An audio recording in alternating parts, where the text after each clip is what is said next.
Всем привет, дорогие друзья, другие подруги, здрасте. Бритье. Сегодня вашему вниманию хочу предложить две интересных, необычных, совершенно неординарных вещи из коллекции Сергея Сергеевича. Первая из них это будет станок раритетный, которому уже вот столько лет. Ну а второе это его мыло. Мыло это очень необычно. В чем? Вы все на крупный план. Трогайте, шупайте, смотрите, я начинаю подготовку, а вы догоняйте. Предметы сегодняшнего обзора, а теперь обо всем по порядку, естественно, начиная с бритвы. Знаменитая в узких кругах компания Apollo Ben-Gur, производившая свои изделия в довоенное и послевоенное время, точно даты никто назвать не может, в Германии, в Золингене. Местечко называется, не берусь за дословное произношение, но вот сейчас вот где-то вы здесь увидите, Херкенрас. Вот как-то так. Так вот, эта компания известна своими качественными изделиями и то, как они бреют. Бритв она выпускала великое множество. Среди этих изделий есть и косорезы. Косорезы прямо вот от компании Apollo, так там за ними аж вообще кипятком все писают. Но в том числе были еще и вот такие вот изделия. Один из ярких представителей этой компании Ben-Gur сегодня перед вами. К сожалению, во время транспортировки футляр натуральный пострадал. Я все вот осколочки аккуратненько собрал. Сергей Сергеевич сказал, что у него есть волшебная палочка, которую он махнет, и все будет нормально, без следов склейки, без всего, не знаю. Но от всей души надеюсь, что так оно и будет, потому что футляр просто шикарный. И здесь вот на самом лице логотип компании, вот такой дяденька. Видимо, это тот самый Аполлон и есть. И если говорить за Apollo и Ben-Gur, вот как я это понимаю, вот косвенная информация, Apollo производилась конкретно для Германии. А если шло как-то за рубеж, в частности вот во Францию, то тогда могли назвать бритву и Ben-Gur. Так ли это или нет, могут подтвердить только специалисты. Да, ребят, видите, я сегодня модный. Так вот, Ben-Gur достать гораздо тяжелее. Если вы их все-таки найдете, то стоить они будут там просто неприличных денег, там, дешевле 100-200 евро-баксов, вы даже близко не подходите. Один из ярких представителей Ben-Gur'ов сегодня перед вами, благодаря Сергею Сергеевичу. Это удивительная бритва общим весом 86 грамм, общая длина 96 миллиметров, длина ручки 88 при диаметре 13, но ручка, так подробно потом чуть-чуть попозже. Длина головы 41 миллиметр, если быть точным 40,9 при ширине 25,6. Станочек двухсоставной. Я не могу ручку отдельно разобрать, потому что, вы сами понимаете, станок двухсоставной. И, собственно, давайте с самого простого здесь и начнем. Это крышка. Я думаю, что это литье. Я думаю, что это замак, качественно, хорошо покрытый хромом, но могу и ошибаться. Специалисты, пожалуйста, поправьте. Выглядит, конечно, выглядит bardzo элегантно. То есть, вот сохранность, сами посудите. То есть, просто пипец. Как будто вот только-только новый практически. Вот такая вот ручечка, крышка, посмотрите, с пульками. А вот сам станок, вот тут-то, ребята, собака и порылась. С самого простого, ручка. Длина ручки 88 миллиметров, я повторюсь, при диаметре 13, но она комбинированная. Здесь бубышка. Поставить вот так, конечно же, не сможете. Но смотрится шикарно. Да, те, кто любит мизинчик использовать во время бритья, тоже вам будет непросто. Но вот здесь вот эта вот вставка, я так подозреваю, тоже она бакелитовая. Она еще и служит крутилкой. То есть вот когда вот вращаете, вам вот эти вот зацепы очень сильно помогают.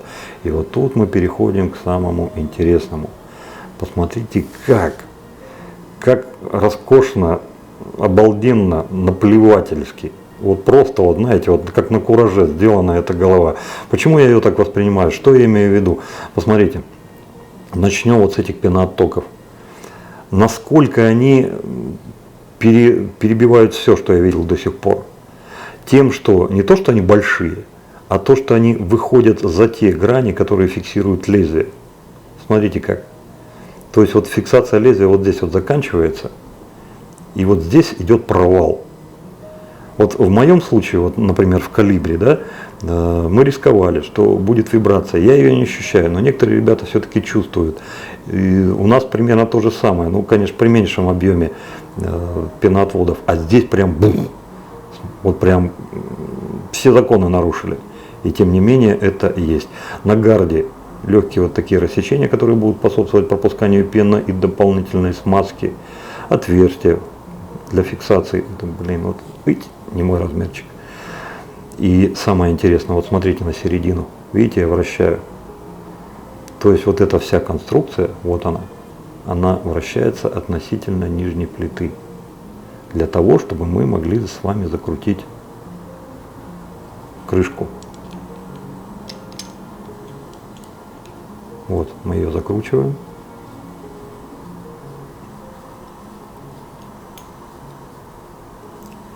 И теперь смотрите.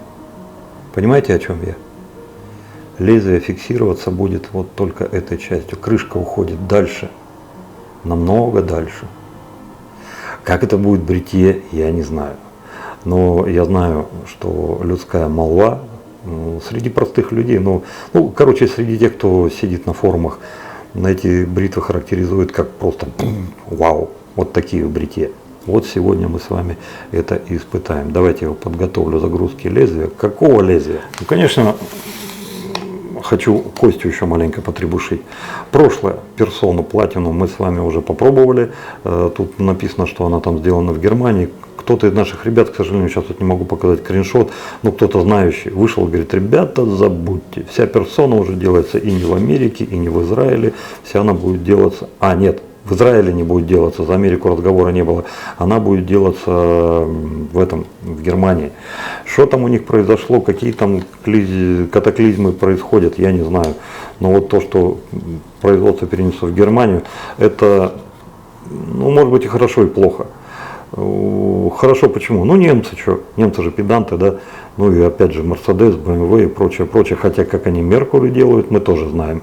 Но с другой стороны, а вот сам перенос производства, он вместе с тем оборудованием, которое было в Израиле, произойдет, или там какое-то будет новое оборудование.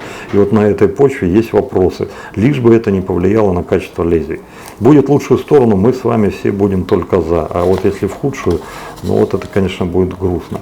Вот это вот зерба, не пожопили, смотрите, аж две этикетки, нет, это два разных лезвия, а я думал, это одно так завернули, точно. Вот эту вот зербу сегодня хочу и попробовать. Это Persona X Series, а X Series у нас по Костиному Талмуду это кто? Израиль. Так и что я вам говорил, будем израильской персоной бриться. Давайте уже вставим наконец.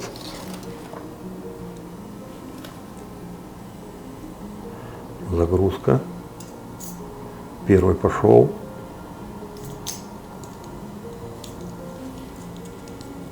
Аккуратненько накручиваем.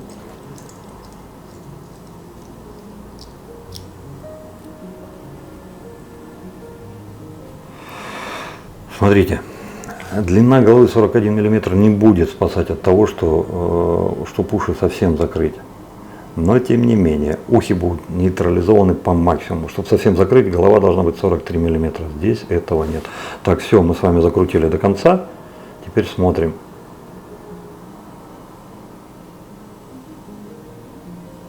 Ушки маленько торчат. Вот в конкретном случае я вообще не считаю это критично, потому что возьмите тот же самый Rockwell. Мало кто за ухи там вообще говорил. Да и вообще такого разговора не было, что там на Rockwell уши торчат, они мне мешают. Вообще таких разговоров не слышал. А между чем длина головы Rockwell 40,5 мм. И уши, естественно, торчат.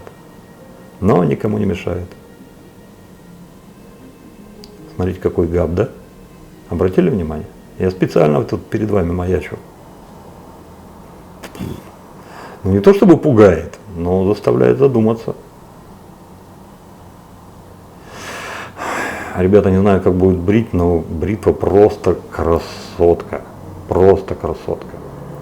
Просто феерически. Вот уберите женщин. Нет, выдержу, не буду материться, но хочется. Вот такая вот бритва, понимаете, выглядит. Как будет брить, посмотрим.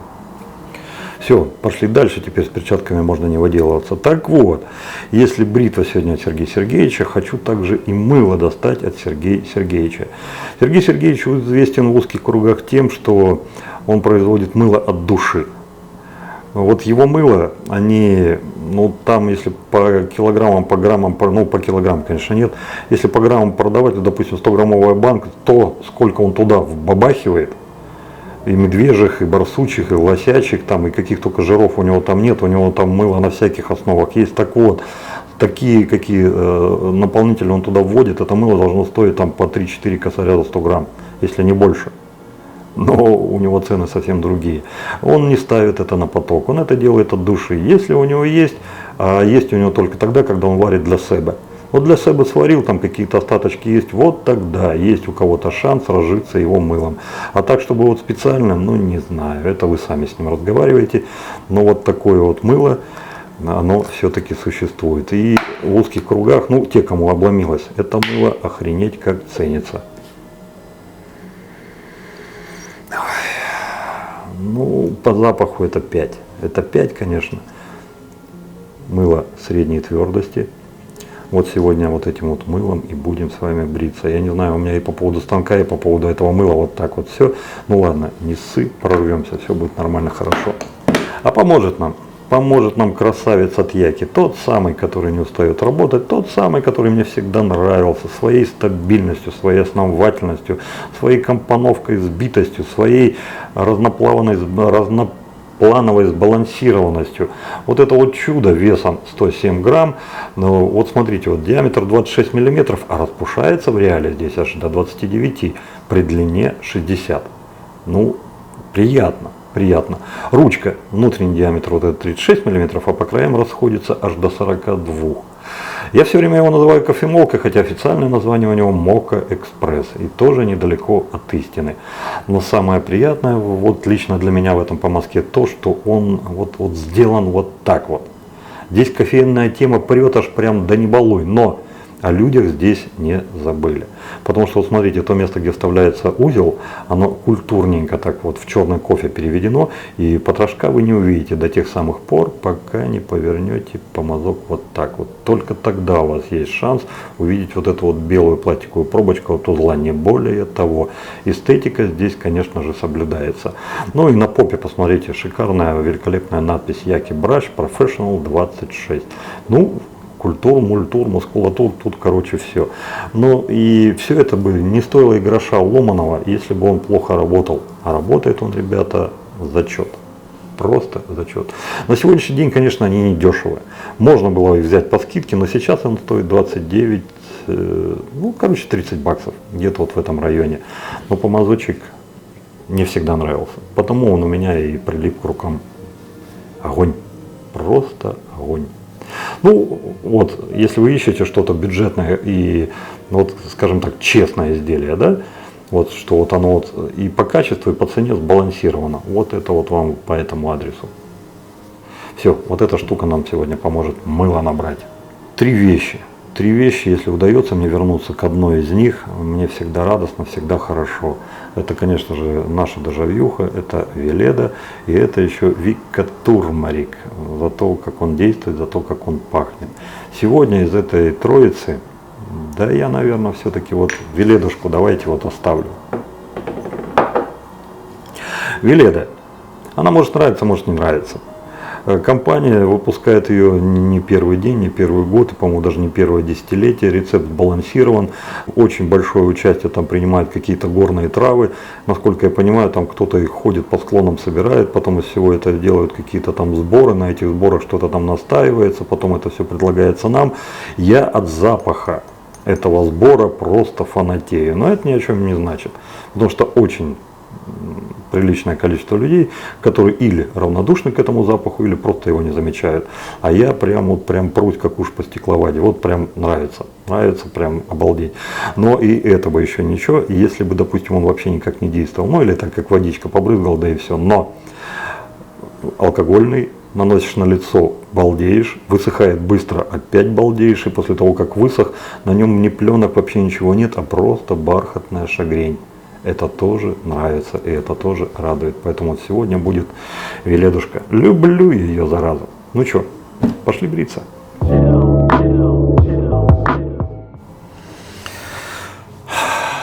Ну что ж, первым делом, наверное, давайте сделаем пришейф. Тем более из такого-то мыла. Вот так, чуть-чуть, маленько водички сюда налью. И еще чуть-чуть. Запах мылится. Очень интересно, очень приятно. Так, а теперь все это дело сюда выливаем.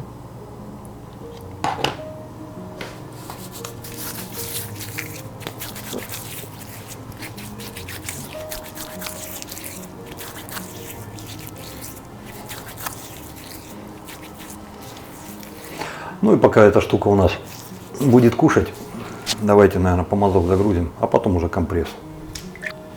Помазок давно уже ушел от того, чтобы его замачивать. Причина проста. Не вижу для себя особой разницы, если я его буду 2-3 минуты, как советуют бывалые, замачивать и намочить сразу. Ну, то есть какой-то великой разницы для меня лично нет. А раз разницы нет, зачем мне тогда это делать? Не спорю. Очень даже может быть, что для кого-то это может быть разница и очень еще и большая. Ну вот пока так справляюсь. Здесь смотрите, в чем фишка. Ну, старички знают, молодежь. Вот сейчас чуть-чуть замочив и загрузив вот таким образом помазок, мы вот это вот мягкое мыло, мы же его размочили, прежде чем пришейф делать, плюс еще воды добавили сейчас с помазком вместе. Мы насобирали на помазок мыло, а теперь после того, как мы сделаем компресс, мы из этого мыла на лице будем делать пену. Вот и вся разница, больше ни в чем таком каком-то особенном. Так, поехали. Компресс. Кайф, реально кайф. Суть пришеева, суть всего остального. Так, лицо влажное, чуть-чуть на помазок добавляю воды и поехали. Все мыла для бритья по pH, ну если взять нейтральное, допустим, где-то в районе 5-6, да, по pH они несколько завышены. Они уходят, ну вилка вообще 7-8-9. Вот это вот считается золотая середина. Почему именно так? Именно этого pH хватает, ну щелочного раствора, хватает для того, чтобы размягчить наш ворс, нашу щетину, чтобы он проник вовнутрь и, ну как размягчить, не совсем размягчить, подействовать на него. Размещаем мы там маслами, прочим, но главная наша задача это вот с этим вот pH, чтобы, я не химик, но вот примерно так, условно, волос стал ну, более хрупким, что ли, чтобы когда бритва на него наезжает, чтобы он уже был готовлен, размягчен к срезу, но не таким мягким, вялым, что бритва его режет, а он бум прогнулся и дальше пошел. Нет.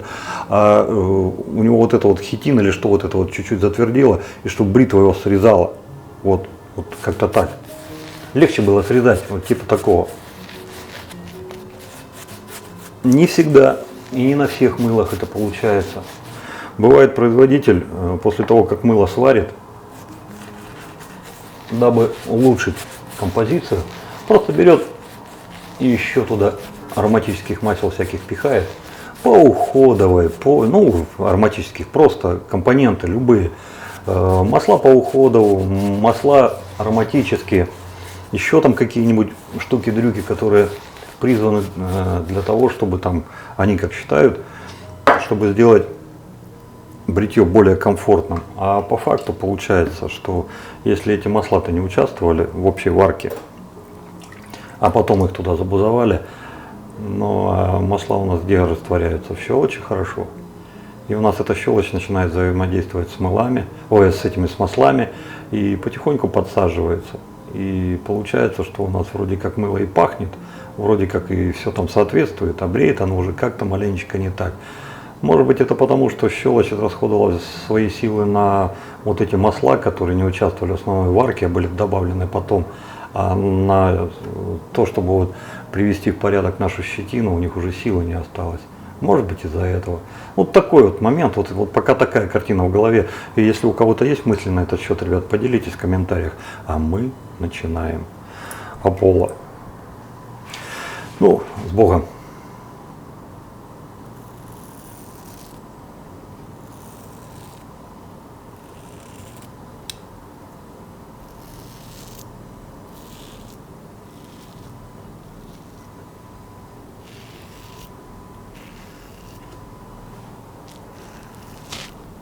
Слышите, да? Уверенный такой рез. Я даже не знаю, чем его можно было бы сравнить.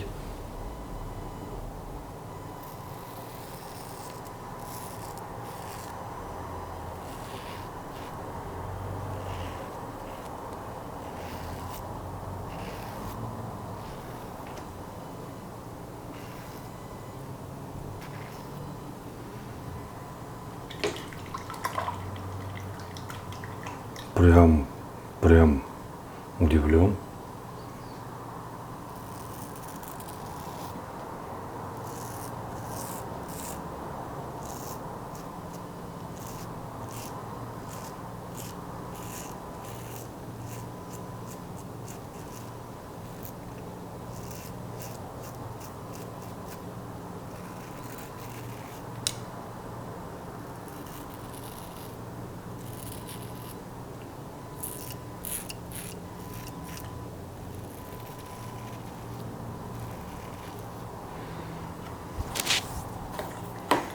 Дело даже не в том, сколько он снял, хотя снял-то неплохо.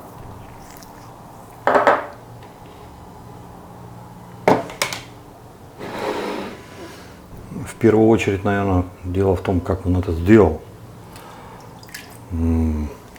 Максимально уверенно, комфортно. И как-то по-грейдерски.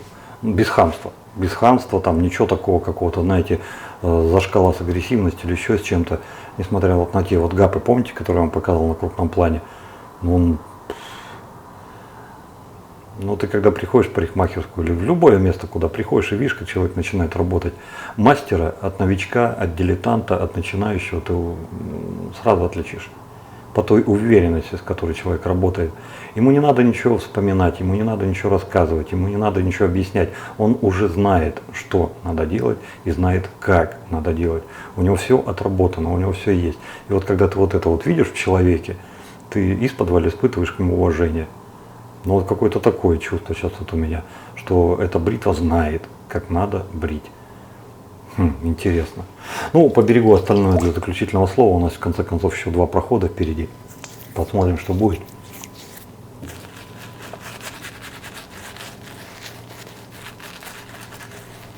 Мыло.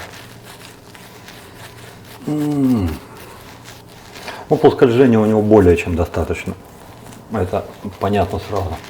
Ту первую шапку, которую вы видели на лице, не считайте за показатель, потому что, во-первых, у нас вся морда была в щетине, а на первой щетине, сами знаете, шапочка-то самая нарядная.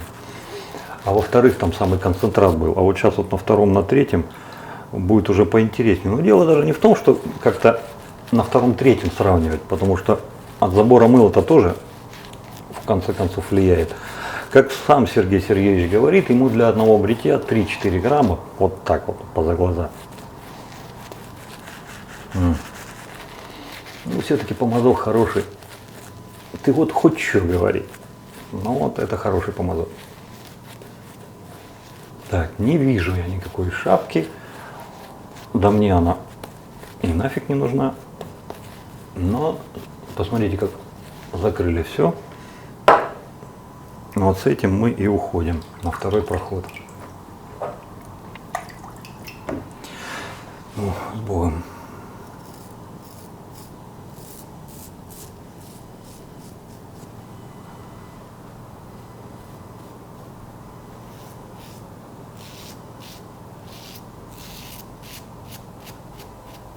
Или нас, по-моему, спрашивал Викторович. Что-то, так говорит, второй, третий проход поменял. Стал делать по-другому. Да, Ильнас, я пересмотрел маленечко свои движения. Когда борода была, еще раз пригляделся к росту волос и решил поменять схему. И я считаю, что к лучшему.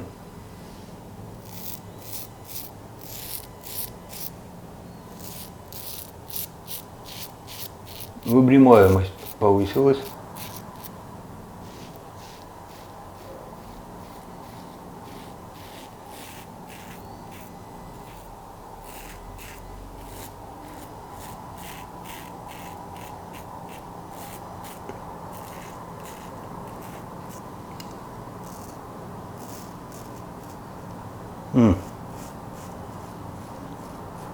Буранул, губу цепанул.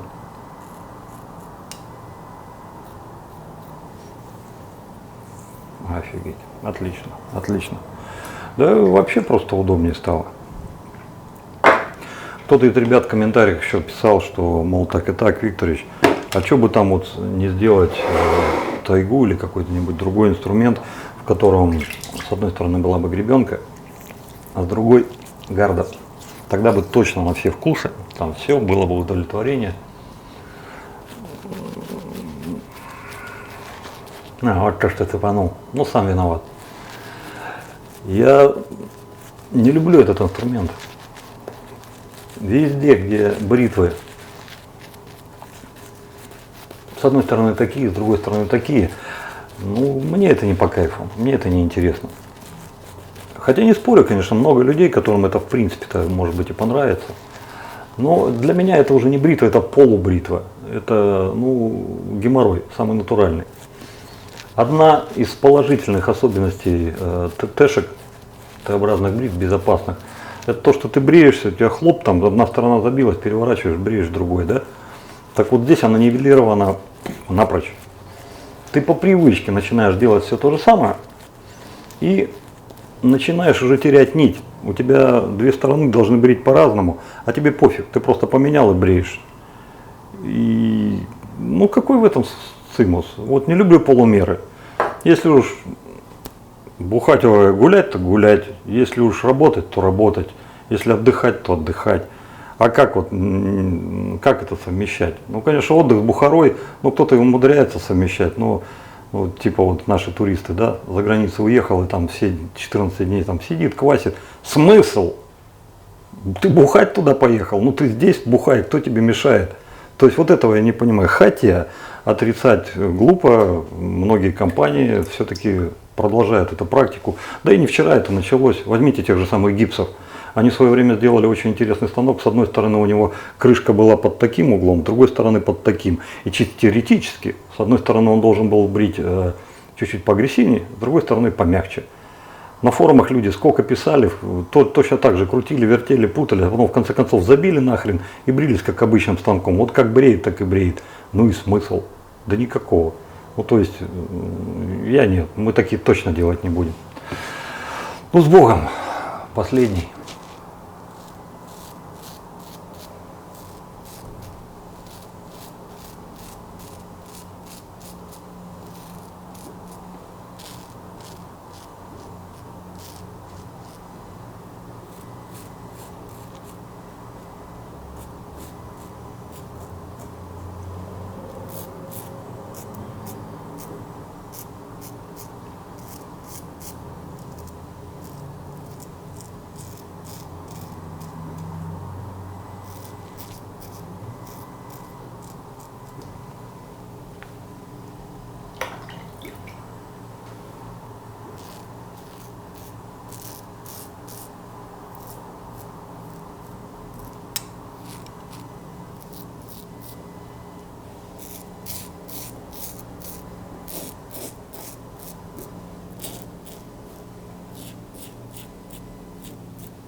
Офигеть.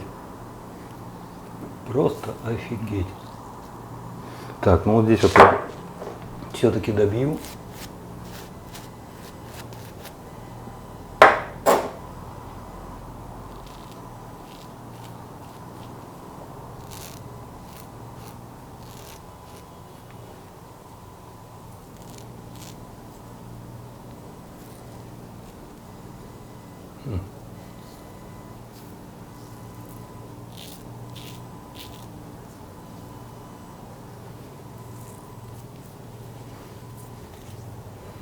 Блин, ребята, знали бы вы, что на лице? На лице вот косметическая маска натуральная.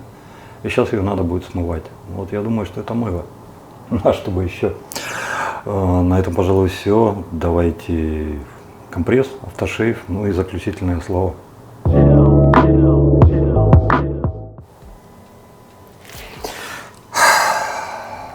Хорошо.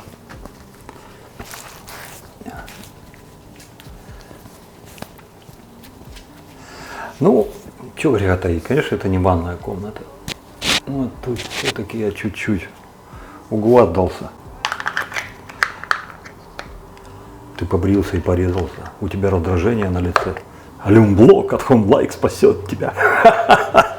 Ребята, то, что я сейчас сделал, конечно, будут стебаться в комментариях, но это постарался спародировать то, что видишь каждый день в телевизоре, потому что вот эти вот все томные, вот эти вот все вот рекламные, каждый раз, когда их видишь, ну так от них колбасит, блин. Вот, хоть бы новое что придумали, что ли.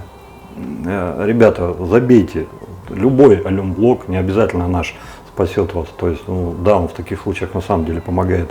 И, кстати, благодаря одному нашему подписчику, уже хорошему моему товарищу Дмитрию Платахину с Новосибирска, скоро на тему алюмблоков я вам очень интересный видос запилю.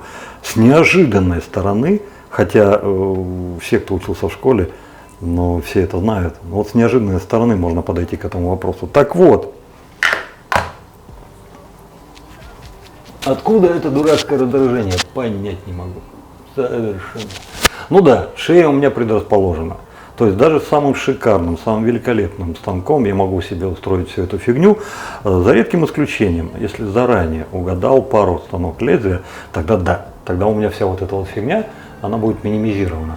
Ну а так расфигачить мне вот это вот все, да, как два пальца об асфальт. Для меня это не критично. Для меня это совершенно, знаете, ну как, ну что, ну дунул, плюнул, помазал, и все, и прошло. Есть люди, которые на этом зациклены, которые на это очень сильно обращают внимание. Ну, я их тоже понимаю. Но они такие, почему бы и нет. Очень сильно мне вот это вот все недовольство приносит среднеагрессивной бритвы. Вот там, да, там, опа, не люблю я этот класс. Мягкие, агрессивные, да, люблю, уважаю. Среднеагрессивные, ну как по минному полю. Там пук влево, пук вправо, и все, и тебя разнесло в клочья. То есть там вот надо вот так вот. Ну и веледочка, веледочка, сейчас мы ее и обкатаем. Ко всем ее достоинствам я, пожалуй, добавил бы еще и дозатор. Дозатор, потому что хорош, хорош.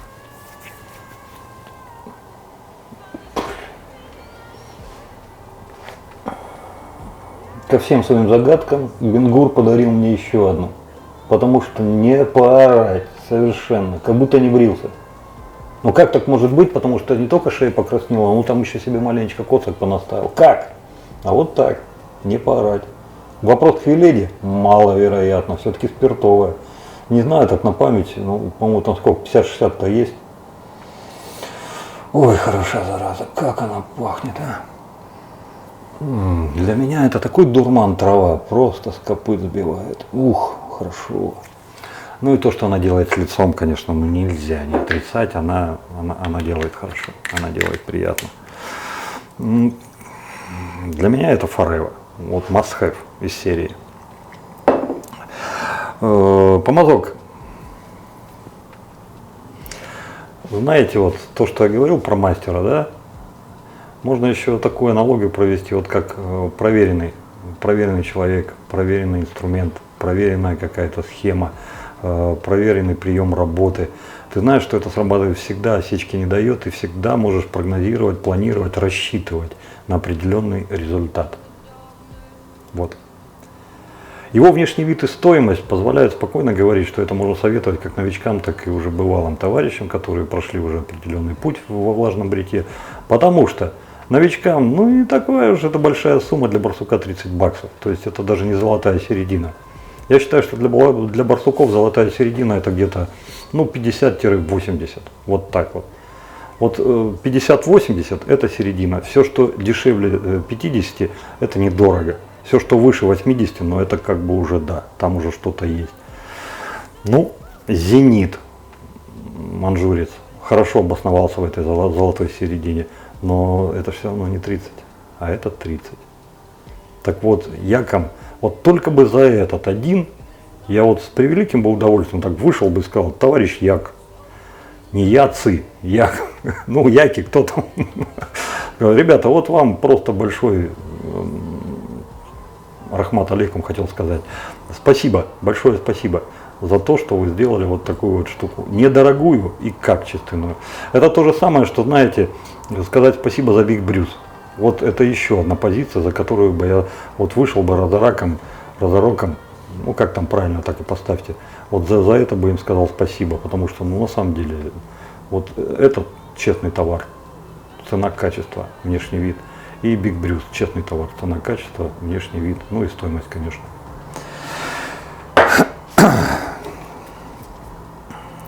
Так. Мыло без комментариев, потому что, ну, вкупе со сегодняшним лосьоном оно хорошо порадовало. Я далек от того, чтобы выносить какие-то рецензии по поводу произведения Сергея Сергеевича, потому что, это у мастера просто душа спела, понимаете? Он не опирается ни на какие каноны, он не опирается на какие-то чужие мнения. Они ему насрать давно, потому что этот человек уже столько говна съел, и его переварил и высрал, что, ребята, ну, на 3 наших жизни хватит. Он делает то, что он считает нужным. И вот это, вот как я понимаю, хотя мы с ним на эту тему не говорили, он делает свое удовольствие. Вот у него душа полетела, душа попросила, и в конце полета вот получаются вот такие вот штуки. И вот они работают так, как они работают.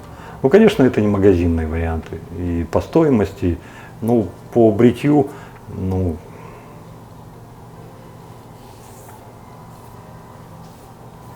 вот если бы это не это мыло, я не знаю, что было здесь вот было. Наверняка это было бы больше. Это вот, на мой взгляд, это не надо обсуждать. Это просто ты вот, как вот нашел какую-то маленькую прелесть. Вот она у тебя есть. Ну какой смысл эту прелесть обсуждать? Она для тебя прелесть. Для кого-то она может быть не прелесть, а вот для тебя это прелесть. Ты ее раз так в охапку спрятал, к себе прижал и в норку куда-нибудь там под подушку, там, заплечный мешок, хомяки за щеку засовывают. Вот и такие вот вещи хранятся. За это вот я хотел бы Сергею Сергеевичу сказать отдельное спасибо. Ну и наконец, бритва.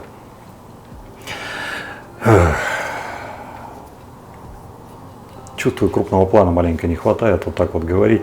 Но это зеркало пока мешает, потому что если я попытаюсь перейти на крупный план, сейчас давайте посмотрим с вами, что будет, то будет ахинея полная. То есть вот эту вот фитопляску надо убирать. Ну, я поработаю над этим, да. Так вот, бритва. Она для меня загадка. Первый взгляд, первый внешний вид, ну это просто вау, бомба. Потому что так, как она выглядит, так, как она сделана, так, как она скроена, так, как она конструктивно задумана и так, как она исполнена, ну кроме восторгов вызывать вообще ничего не может. Когда я увидел тот габ, который там существует, он наверняка не маленький, там, наверное, где-то под 1 с чем-то. Ну пипец, сейчас держись, сейчас тебе по хлебалу как прилетит, мало не покажется. Нет. Нет. Бреет с уверенной, прогнозируемой легкостью. То есть, вот знаете, вот как грейзер в колею встал, и так и прошло. Но откуда, мать его, вот эти вот штуки я схлопотал? Как это могло получиться? Я грешу, что неправильно подобрал связку лезвия. Хотя вот подобного рода вещи, они, как правило, всеядны к лезвиям. И тут, скорее всего, ну, может быть, мои руки подвели. На мыло я грешить бы не стал, потому что его было там более чем. Тут про какие-то вещи, типа там эффект резины или еще что-то, но нет, это смысла говорить не стоит. Мыло это из той серии, вот это вот. Даже если у вас шапки на лице не будет, у вас то, из чего сделано мыло, на лице будет в таком достатке, что вы спокойно просто бреетесь, даже голову не забиваете. Точно такая же фигня есть и у Инны Капаницы. У него мыло, может быть, не так по пене стоит, не так оно как-то вот может быть стойко, да? Как вот буржуинские аналоги. Там его взбил с утра, и он тебе стоит неделю. Ну, я утрирую, конечно, но все-таки долго стоит. У Инны иногда бывает шапка все-таки подседает, но то, из чего сделано мыло, оно позволяет вам бриться с легкостью. Вот это я хотел сказать. Здесь же для меня это загадка. В любом случае, это очень достойное, интересное изделие. Я бесконечно благодарен Сергею Сергеевичу, что смог вам это показать, сам попробовать. И, на мой взгляд, это уже, не то чтобы утерянные технологии, это, скорее всего, уже никогда не вернуть. Вы можете представить хоть одну современную фирму, которая вот так бы сейчас делала бритвы? Нет, нет. Сейчас так не делают. И да, кстати, те треугольные пеноотводы, которые доходят чуть ли не по пояс, вот до середины там у этой бритвы, я грешил, что будет вибрировать лезвие. Нет, нет там никакой вибрации, там все нормально, все хорошо. Поэтому вот еще одна загадка, как с такими окнами и всего лишь двумя, почти с тремя точками опоры они сумели избежать вибрации на лезвии при таком гапе. Но в старину умели, в старину могли. На этом разрешите с вами попрощаться. Добра, счастья, радости. Берегите себя, берегите своих близких. Дай вам Бог здоровья. Пускай у вас всегда все будет хорошо. И я думаю, что следующее бритье при помощи сюрпризов от Сергея Сергеевича тоже смогу вас удивить, потому что там будет то самое оно, за которое там столько говорили, которое там такой кипиш подняло. И вот будем пытаться. Что из этого выйдет, я не знаю. Мы, по крайней мере, попробуем. Все, пока-пока. До новых встреч. Рад был вас всех увидеть.